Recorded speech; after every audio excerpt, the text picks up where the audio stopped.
On August 11th, the rain started. By the time the storm system moved out of the state, it had dumped more than 30 inches of rain in some areas. As well as Karl Wiggers shows us, that triggered record flooding from Vermilion to Washington Parish.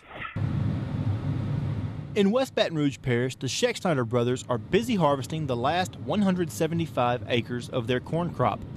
After receiving 16 inches of rain on his farm, Donald Scheck is finding a disappointing sight in his fields. This is ugly looking here, man. Here we get a look at the damage Scheck could have been facing after a tropical storm bringing both wind and rain. Yeah, this is something we're lucky it didn't happen widespread. See, the whole field like that would be ugly, but we were really lucky. It's just these small areas that happened in. This corn that was blown over was not the only damage Scheck found. Here is what that sprouting looks like on corn that was not blown to the ground. Not every plant is showing this damage, however, which helps Scheck to remain optimistic. It could be a lot worse.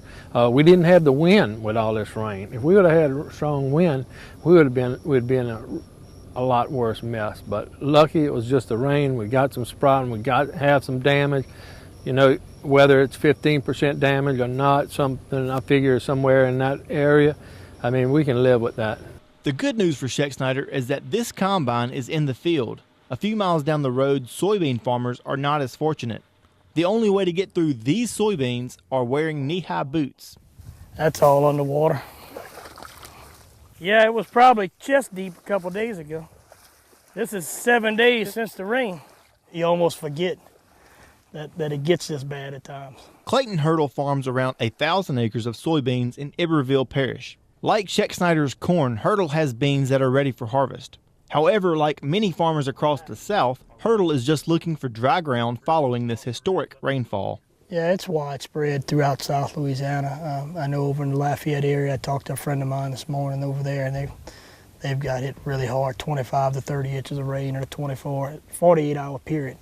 That's a lot of rain. Just like the corn up the road, Hurdle is also seeing his beans begin to sprout from inside their pods, ruining that bean. You don't bring that to the elevator. What happened here is the seed got moisture in it, and now it wants to germinate like you would if you planted it in the ground. It thinks it's time to sprout and start growing another plant because it's been so wet. A painful reality for Hurdle is the money that has gone into producing these soybeans, which he considered to be a bumper crop. Every expense, every fungicide application, every insecticide, everything's there. Everything but the actual harvester going through the machine.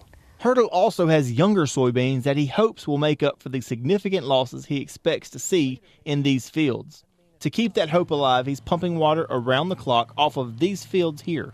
With these sprouting soybeans losing value daily, Hurdle is now simply hoping to survive this bean harvest and move on to sugarcane. If we can get out of here with a 50% loss and recoup our expenses and start over next year, that's about the best case scenario right now.